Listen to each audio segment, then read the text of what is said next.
Alright guys, welcome back to the channel. My name is Randall. This is the McClure's Reaction Review Look at Make Fun of Stuff channel. Today we are checking out The Art of Trolling Everyone. Alex Stein full interview on the Michael Knowles show. If you don't know who Alex Stein is, you're missing out. This guy is funny. You've probably seen at least some of his viral videos. He goes to like city council meetings and does I already got a strike and my channel hasn't even been up for 30 days, so let me not talk about anything pandemic related. All right, anyway, let's check out Michael Knowles, The Old Art of Trolling Everyone, interviewing Alex Stein. I have waited a very long time to meet and speak with the most controversial man on the internet. No, I'm not talking about Donald Trump. No, I'm not even talking about Andrew Tate. I am talking about Primetime 99. I'm talking about the man himself, Alex Stein, a comedian, a provocateur, absolute terror of members of Congress and school boards all over this country. I'm sure you've seen all of his videos. I was just recently watching one of him in a leotard and a swimming cap, complaining about transphobia on the swim team. As Alex puts in his bio, he has lots of undiagnosed emotional and mental health issues that are his secret weapon in the fight against the New World Order. Mr. Stein, thank you for coming on the show. Wow, Michael, what the heck, dude? That was such a brilliant and eloquent introduction. And I'm telling you, this is my first time appearing on a Daily Wire show, and I'm just so honored because in this conservative space, you guys are true champions. You know, Alex Stein is moving up in the world. You can see there he's in Chad Prather's studio over at the Blaze. Whatever happened with the old Blaze? So Elijah Schaffer brings this guy in on a slightly offensive. He meets everybody, gets along with everybody, apparently gets on all their shows, and then now Elijah's off on his own, doing his own thing. I'd like to hear some backroom gossip on that for sure. The work you guys are doing at Daily Wire is very similar. You know, you guys are obviously more powerful than I am, but we're fighting a culture war.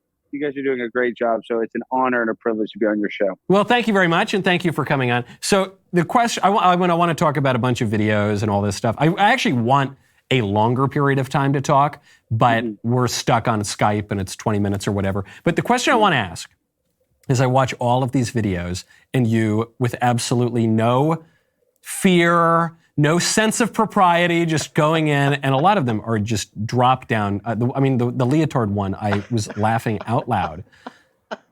Why are you the way that you are? Well, like I said, when my parents got divorced, Michael, they fought for custody of our family dog, Primo, more than me. So I was actually raised by a German Shepherd more than I was by a two-parent home.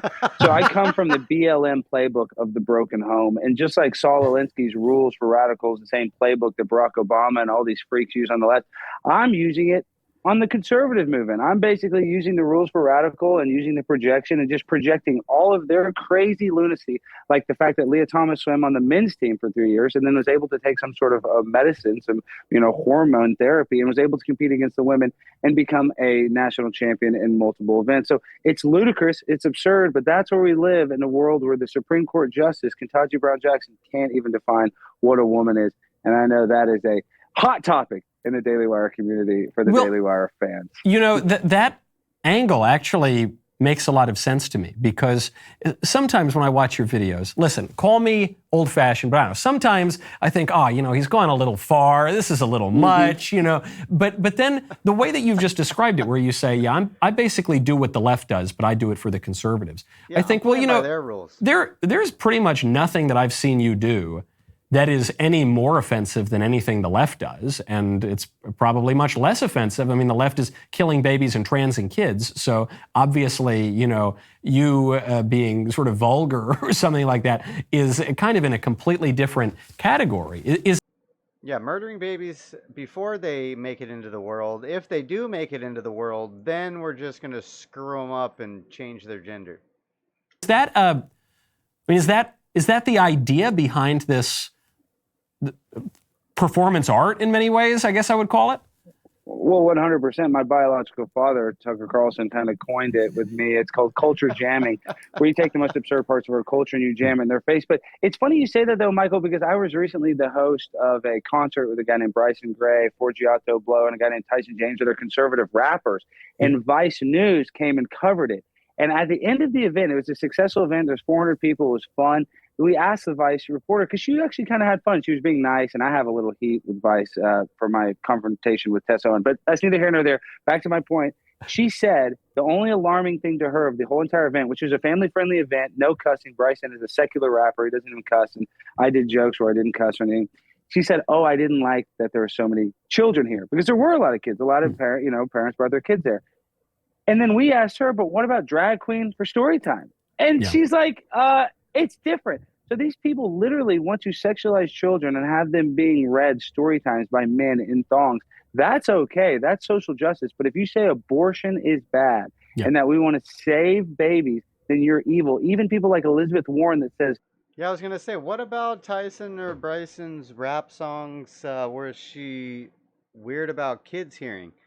Um, the only thing that puts me off a little bit on my son listening to their music, one of my sons is 9 or 10, is they use, like the homo word and the tranny word and that kind of stuff. And I don't really even like him hearing that. But other than that, that's kind of the only stuff I can play in my truck when my son goes with me, because they don't cuss. crisis pregnancy centers are demonic and satanic. She says they're the bad. Are you interested in the specific gun laws for your state? If not, no worries, simply skip this video. However, if you... My state's good, bro. Bad ones. No one's trying to save a life. So that's how we're in the upside down world. I'm not even funny. Saturday Night Live isn't funny, right? Because they're too afraid of being politically incorrect. I'm politically incorrect, so I'm funny by default, just because I'm filling a void. It's not even that hard, Michael. Right now, head on over to helixsleep.com/Knowles. I have had my Helix mattress for about 2 years now, and I absolutely adore it. It is difficult to remember my life before my will be for the quiz. It's super 10-year 100. This is I saw you. Like it was relatively recently, within the last year or so, and it was probably at one of these school boards or something. And I thought, man, this is wild. I haven't seen a performance art like this in a very long time. And oh man, the guy he's a right winger, and and I just kept seeing you pop up. Where did you come from? I mean, was I missing some 10-year career or something before this that I just hadn't been aware of? Well, we definitely need to do the hour-long conversation. But basically, I worked for a TV show, Cheaters, and I signed an NDA. I can only say so much. But the host of it was a very good friend of mine named Clark Gable. He died of a fentanyl drug overdose.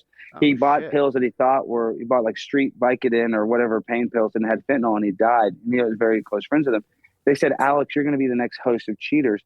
Then when it came April of 2020, I'm like in the best shape of my life. This is my big opportunity because I had worked in television. I also sold cars on the side, literally selling used cars. That's why I love creating content. Imagine getting on the hot pavement at 110 degrees for a Hispanic guy to show you that there's a car leaking, the transmission's leaking. It's not that fun, I'm just saying doing this and playing make-believe, making fun of politicians is much easier. But my point being is, right when I was supposed to get the job, they picked a 52-year-old black guy named Peter Guns, who, God bless him, he's definitely good that he took the job.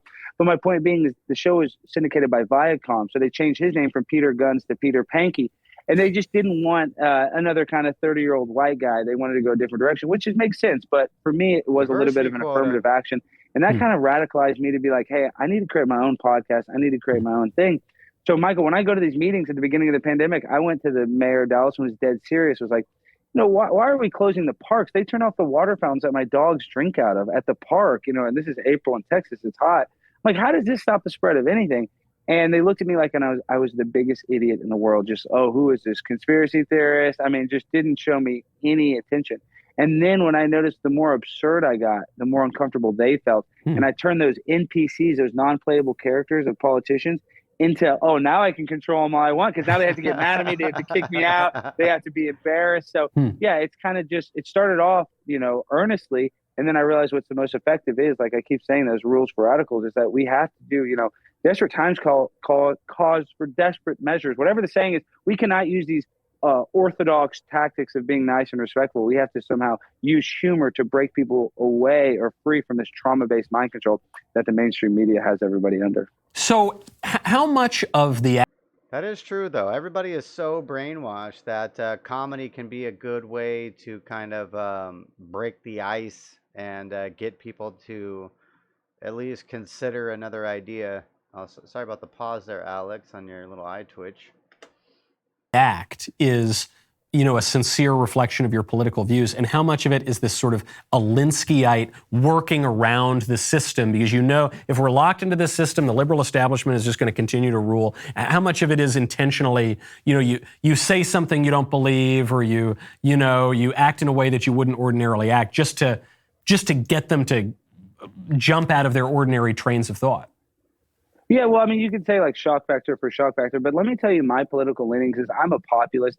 I actually, even though I'm now skew more conservative, I am a proud tinfoil hat wearing conspiracy theorist. I believe the weapons of mass destruction that we never found in the Middle East, the 20-year war that we had, I just think that the government will lie to us and they will pull all sorts of tricks. And I think the pandemic woke a lot of people up to that. So my point being is, when you have the populist mindset and, you want to say, oh, I'm conservative, I want the government left out of everything. But at the same time, when I sold cars, the government made sure that I gave them an inspection. If I didn't give a customer an inspection, then, I could be liable to getting in trouble if I sold them a lemon. So it's kind of good that the government gets involved in some stuff, but I don't want them because they mess everything up. But when it comes to the healthcare system, why is it that insulin costs $200 in Texas, but it's $7 in Mexico? But if I want to get 10,000 vaccines, that's all free. So we need a reallocation of funds. And I'm not saying we should have free healthcare, but we should make healthcare more affordable. I think that would just benefit society. So even though I'm more conservative, I really kind of consider myself in the middle when it comes to my political leanings. I don't like to say that I'm ultra far right. Yeah, that's the only thing that I really disagree on Alex Stein about, or not the only thing, but one of the main things I really disagree with Alex on is his thing about healthcare. He thinks we need some kind of like socialized type of healthcare that everybody should just be taken care of because they exist, so they deserve healthcare for some reason. I've been self-employed since I was 25 and never had healthcare, so no is the answer to that. You get it because no. And then I got to pay for it, which I can't pay for since 2008 because it's crazy expensive for no benefit. I'm 40 years old. Haven't gone to the doctor and I don't even know how long. I don't plan to go anytime soon, but they want me to pay them, 15 to 20 grand a year just in case. Okay, that makes sense. But as far as healthcare goes, we need to inject capitalism back in. Like the only things not covered by insurance are affordable. Like eye care and hearing and that kind of stuff. You can get hearing aids cheap. You can get eye surgery cheap. And that's because the insurance companies won't touch it. That's the only reason it's gotten better and cheaper. That's what they label me, proud boy, far right. When in reality, that's not the case. I mean, I'm anti-abortion. Obviously, there's some huge stuff that I'm, really staunch on that you would say that's super conservative. But at the same time, it's like I'm not against social services. I'm not against helping people. But letting 100,000, drug overdose happens because of fentanyl this past year, just having a wide open border that's creating a welfare state, I'm not down with that. So I like to consider myself somewhere in the middle. So presumably you love Trump. I mean, Trump kind of broke that mold and at least styled himself in 2016 as a populist candidate. Yeah, well, I like Trump too, but then I also don't like that he's, with the Johnson & Johnson family. I don't like that he didn't get Julian Assange out of jail. Of course, I love Donald Trump. I love when he's saying little Marco Rubio, but he's not perfect. Now, do I want him to get his redemption arc? Yes, I want him to have round two. And do I think that was the most fair and honest election ever? Of course. And of course, Joe Biden got 81 million votes. Duh. It'd be impossible for him not to. But my point being is I love Trump. I think he got a bad deal, but there's obviously some improvement that he needs to do too. And no candidate is perfect. I think, Michael, I say this all the time, idolizing a politician or celebrity is like thinking the stripper actually likes you. They don't actually like us. They don't care about us. It's all just a placate to us. So yes, I love Donald. He's the best one that we've had in our lifetime. But even Donald, we have some room for improvement. Right. You're sort of damning with faint praise. He could be better than all the rest, but he's a politician. A politician's a politician. So you used a phrase. Less than that, a person is a person. None of us are perfect. Phrase there that really stuck out. You said you want his redemption arc. And I tell you, the conservatives whose views I really respect, and especially those who have a keen sense of kind of art and narrative, that's the phrase that they use. They say, you know, we hear from some people, it's not about Trump, it's just about the policies, it's just about the country, it's just about this. But the people who I feel really have a good political gut, they say, no, for better or worse, it is about this guy. It actually is about this guy, and they booted him out, and they changed all the rules, and they undermined his administration, and they spied on him, and they did all this stuff, and then they finally got him out, and he needs redemption. So looking at 2024, you're a Trump guy? Yeah, of course. Yeah, I'm voting for Trump. And this is the thing. I mean, we know the impeachment was garbage. This January 6th commission is an absolute travesty, one of the worst that I've ever been or witnessed in my life. I mean, to think that these people on January 6th, obviously, you know, if you really think the QAnon shaman was going to go into Congress and decertify an election, you're mentally ill, all right? And I'm talking to you, Nancy Pelosi, because they actually believe that. They actually felt that they were under some sort of threat. Now, you know, is it good to go storm a Capitol? I don't know if that's necessarily good, but for them to treat it like it was 9/11, the worst terror attack in American history, it's just very insensitive to the people that lost loved ones on 9/11. So we live in a government that will lie to us in order to gain, you know, what they do is they're going to trick us into trading our freedom for safety. But at the end of the day, we're not going to have freedom. We're not going to have safety. And guys like Donald Trump, I believe, wants to keep some of our freedom left, but it's a slippery slope. They kick him off the internet. You see Alex Jones, they bankrupt him for $1 billion. I mean, in this day and age, you know, if you go against the counterculture, even Elon Musk, who's been, you know, pretty liberal, he wants to put a computer chip in your brain to be able to park a Tesla, and they still are going after him. So with these people, if you have power and you are a threat to the system, you got to go. Now, so I'm very sympathetic to this point of view, and I agree that much of the appearance of our political culture is just kind of a sock puppet game, and a lot of it is just theater. And regardless of who wins or loses, we always get more immigration, we always outsource the jobs, we always lose more and more of our sovereignty. So I'm with you on all of that. But then how do you avoid, or do you avoid, getting totally black-pilled and saying, oh, well, the libs have all the power, all hope is lost, I might as well sit on my couch and eat potato chips? Full of seed oils. It's not really, yeah, and those seed oils are really good if you want to get estrogen and grow breasts. But my point being, this is what I'm saying is it's impossible not to get black-pilled too when you realize guys like Dan Crenshaw that say they're conservatives are giving, you know, billions of dollars to the Ukraine. So for me, I mean, you know, how do we fight that sense of like, oh, you know, black pill? Like, how do we, you know, get out of that mindset? It's difficult for me, but at the same time, that's the harsh reality in which we live in. The government, I don't think, has our best interest, and it's just kind of living positive and creating some sort of future that you like. Because what happens is they trick us into. Well, the interview's over. We want to know what is a woman. Please turn off the cameras. You The don't know what a woman documentary is? that we're about to watch explores the hot-button issues of transgenderism, Oh, like a What somebody focus else's group? truth is might not be my truth. gender dysphoria, That would be great to and watch. gender reassignment surgery. Is that on Daily Wire? So seeking the truth is bias. Do you think this film is... If that's on Daily Wire, I'll check that out. Playing their and maybe put reindeer it up. games, you know, they trick you into wearing the mask. They trick you into getting vaccinated with the free hamburger, you know, and if you don't fall for their tricks, then you can live a happy life. So getting black-pilled, it's impossible not to have that feeling sometimes. But there's a lot of hope and joy with being awake to realizing, breaking out of that cognitive dissonance, knowing that the government, you might think they have your best interest, but really they don't. Right now, go to meetfabric.com/Michael. They definitely Being don't. $1 million in rap for being insurance agent and personal required high fabric How long is by this ad read, bro? Michael M. Insurance Company. Bro. That was one of the examples where I thought, isn't this a little too far? You know, yeah, is Crenshaw more moderate than, Oh, that video was great. I don't know, than us and probably a lot of the listeners? Yes, but you know, I like.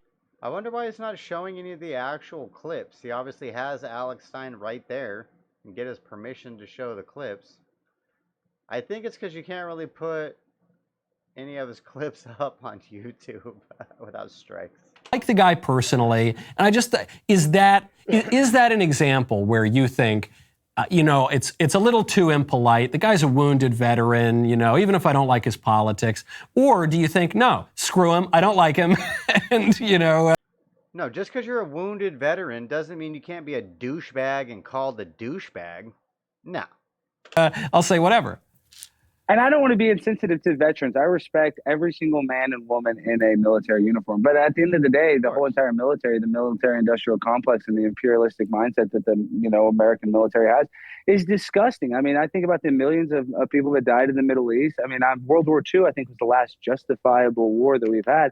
So when I look at people like Dan Crenshaw and the other veterans that I talk to that have been injured, they become staunchly anti-war. I'm a conflict interventionalist. I will never say that war is good. And I know that's not necessarily a conservative viewpoint, but I don't think as human beings right now, we're fighting a proxy war against Russia and Ukraine over the Donbass region and for them not wanting to go into NATO.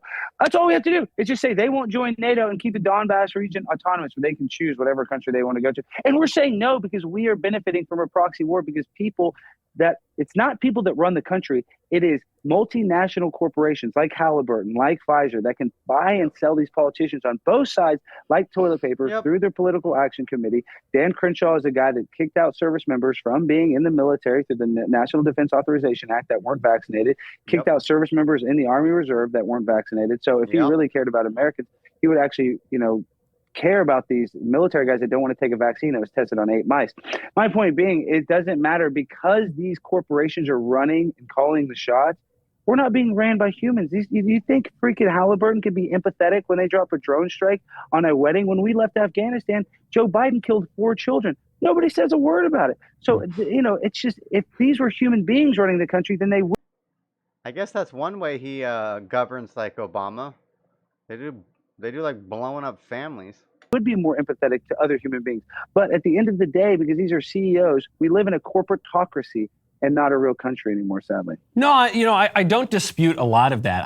I guess the question I'm asking tactically is, in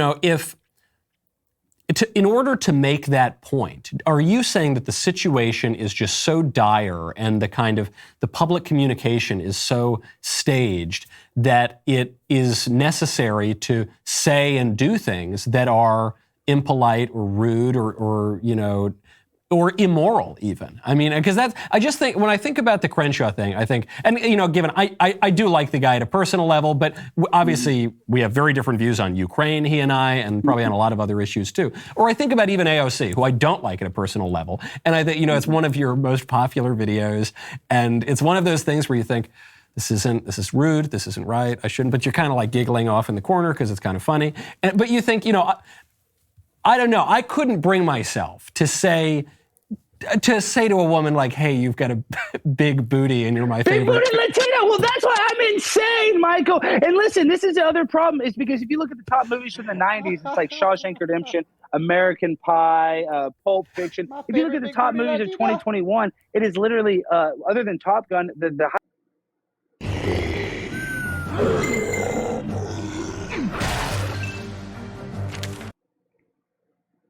highest grossing movie was Sonic the Hedgehog 2. So we need some political incorrectness. We need somebody saying you got a big booty. And I know that that's not the nicest thing and probably not it's a little unbecoming of a gentleman. At the same time, it is harmless. I am complimenting her. She is Jenny from the block. I mean, I know she's not Jennifer Lopez, but she's from that. You don't think she's ever been catcalled by a construction worker? I get catcalled in New York City.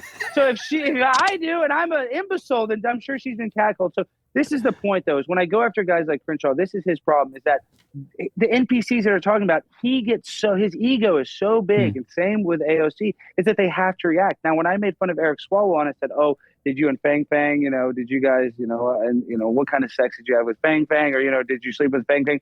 He was smart. He's dead silent, kept his head down. Adam Kinzinger, same thing. I made fun of him for January 6th. But these other politicians that let me play with them in the video game of life, they shouldn't get in the mud with a pig like me, Michael. That's their problem. So it's just Dan Crenshaw. If he didn't play ball so much, then I wouldn't have to make him persona non grata, and public enemy number one. So it's just if they were a little more down to earth. That's the other problem, though, Michael, is that we have a down to earth problem. Is these politicians, as soon as they get elected, they have this air of authority where they think they're better than everybody, and that's not the case. Everybody has issues. Everybody is the same. And that's like a socialistic kind of, mindset. But really, we all have problems. We all have issues. And nobody is really necessarily better than anybody else. Well, that is the best explanation I've heard of this, is basically you're going out there to just see who will take the bait. And I think you're right about Swalwell. I mean, I think you're right. The fact that Swalwell just kept on moving. He said, there's no win here. Obviously, the moment I react, I'm going to lose. And he kept going. It's probably smart. And some of the other guys, I mean, I think you did one to Jerry Nadler. Is that right? No, that was the Fleckus, I think, Jared Nadler. Fleckus did Jerry Nadler, okay. Yeah, but I mean, listen, and I've yelled and I've, Beto O'Rourke, and you get in their politicians' face, and it's better for them not, like I just have to use that quote, you don't want to get in the mud with a pig like me. But this is the other thing, is we need to humanize these politicians, and we do need to call them out. Now, you saw these guys that are actually liberal guys that called out AOC for being a war hawk, and that gets 10 million views because people want to see these politicians humanized.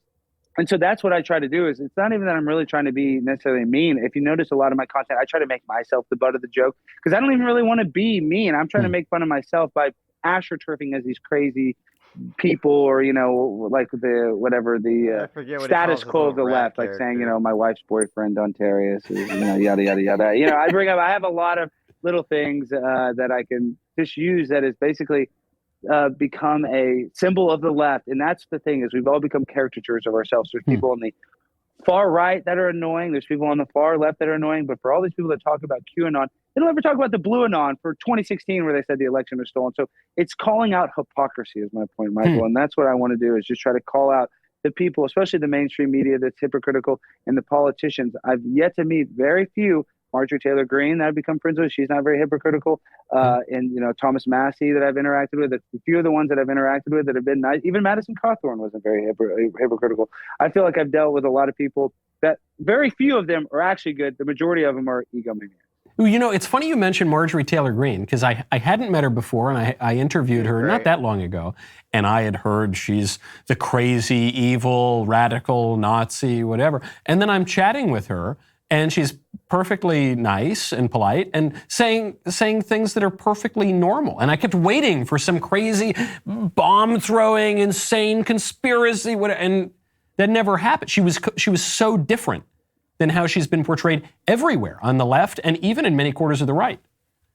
No, and I've become really good friends with Marjorie, and she even jokes, when they said the Jewish space lasers, that was taken out of context. She was talking about the anti-defense, anti-missile defense system. And Israel, she wasn't really trying to make fun. I know that's the Iron Dome, but she's literally just making a joke, and they make it like she's anti-Semitic, and she's not. She's a very good friend of mine. I just know that for a fact. And she's actually a mom that cares about America. That's what we need. We need more of those normal people that actually go into politics instead of these career politicians like Joe Biden, who's been in D.C. his entire life, and the country's only gotten worse. And so it's like we need more of these people that are America first and that aren't globalists. And I know that's like... Exactly. America first candidates. If you have any America first Republicans running in your area, make sure you vote for them coming up here in November. We need to change things. The only way we're going to change things is from the inside. We can't let the left have all the ground. They're tinfoil hat. What do you mean globalists? Is these corporations, like I talked about earlier, Apple Computer, one of the biggest corporations, instead of building the phone, the Apple iPhone in America, they outsource it to China. And in China, at the Foxconn factories, they treat their employees so bad that they have suicide nets because so many employees are jumping off the roof. And in Apple, instead of giving their workers better wages, they build bigger nets. So we need politicians that aren't just going to bow down to these corporations that don't care about us. And Marjorie is one of them that has, when you look at her funding, but when you look at the funding of a guy like Dan Crenshaw, it's all the big, the big dogs, Halliburton. So if those guys are the ones paying these politicians, for me, that's red flag. We need a human, empathetic viewpoint, not a corporation, Robotech, whatever, RoboCop, whatever that company was from RoboCop, excuse me, I'm thinking of the company from Terminator. What is it? I can't think of it, but the dystopian futuristic company that they see in all these movies, that's what they want to rule the world. I don't want that to happen. No, I'm really glad you bring up the corporation-ness of it all, because for so long, for most of my political life,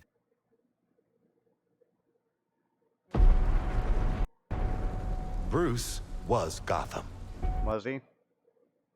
The Republicans just shilled and carried water for corporations that absolutely hate our guts, that destroy our country, that gut our economy, that open up our borders, that destroy our national traditions. And we're over here saying, well, if you don't like it, build your own GE or whatever. And it's just so completely insane. And I just love, too, for so many years on the right, you heard all these kind of egghead think tank takes on how, well, actually, if you want to have a good society, we need to open up all the borders and give all the money to the corporations and lose all of our power. Because then at the end of that, somehow, step B, we're going to leave that open. But then step C, you're going to have a great country. And I thought, I don't know. Maybe I'm just not sophisticated. I don't have a PhD in poli-sci. I just think maybe we should do good stuff and avoid bad stuff. Is that enough for a political philosophy? More good, less bad. That's what I want. Well, and speaking of the battle of good versus evil, now let me get real tinfoil hat for the Daily Wire. I believe these evil people are using it. I think it's out of the Bible. It's the Tower of Babel. And in the Tower of Babel, it was a story about Nimrod wanting to build the tower to the kingdom of heaven to kill God. And in that, when the tower got pretty high, God, made them all speak different languages and they broke off in different tribes. What these corporations, what these people were trying to do is literally from the Bible, Genesis chapter 11, verse 9. I flipped that. That's 9/11.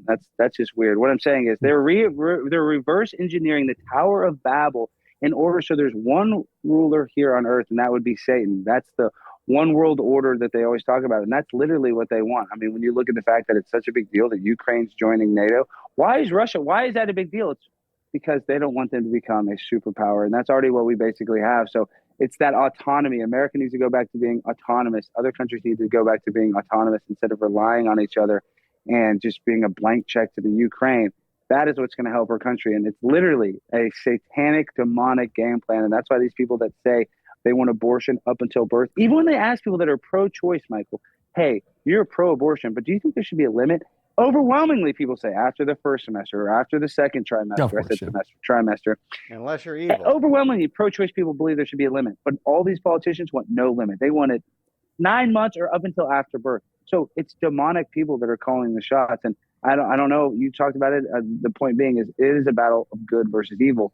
And knowing that you're doing good, I believe the good will win in the end, but not going to be an easy road ahead. That's right. The middle part of that can take a while. I mean, of course, it is. One, we know, this is really basic stuff from the Bible, that Satan is the prince of this world, of this fallen world. Mm-hmm. Two, you've got Joe Biden's deputy monkeypox coordinator taking pictures of himself wearing pentagram leather harnesses on his chest over his other pentagram pectoral tattoo. So this stuff is there. I mean, you're seeing overt kind of demonic imagery everywhere. Disgusting, bro. But we'll unfortunately have to leave it there, Alex. There's so much more to talk about. We've got to get you out here. We're going to leave it on a cliffhanger.